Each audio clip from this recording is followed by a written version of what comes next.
Hello, Selby the Preacher Boy. Sorry I haven't been on in a while. Ran out of ideas for a sec. But I'm back. So today we're going to be talking about a woman that Jesus healed and her faith. We are reading from John 4:24.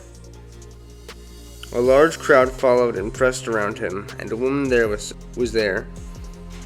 had been subject to bleeding for 12 years.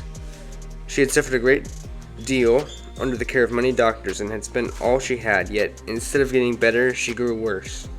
When she heard about Jesus, she came up behind him in the crowd and touched his cloak, because she thought, if I just touch his clothes, I will be healed. Immediately her bleeding stopped, and she felt in her body that she was freed from her suffering.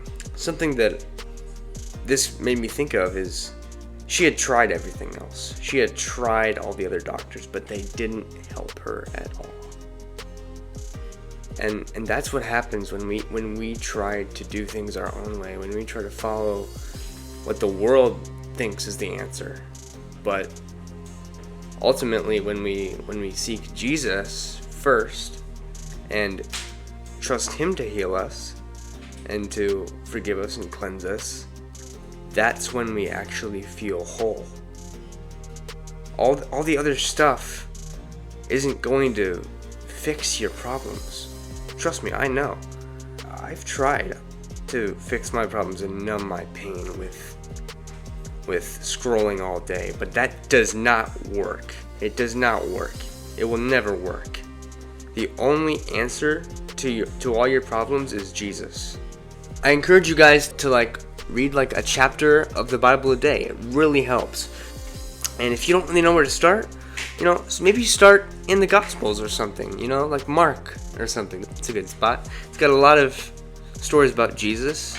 And you gotta remember, they're not just stories that actually really happened, and they're actually real and useful for your daily life. Something that's new, a new project that we're working on.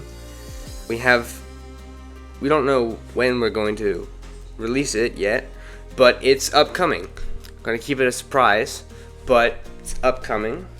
Also, I will be trying to post every other Sunday. So expect videos about then. I'll try my best. If I'm busy, so be it. But I will try to do that. It's been I'll be the Preacher Boy. Like, subscribe, do all that jazz, and I'll see you next time. But until then, goodbye.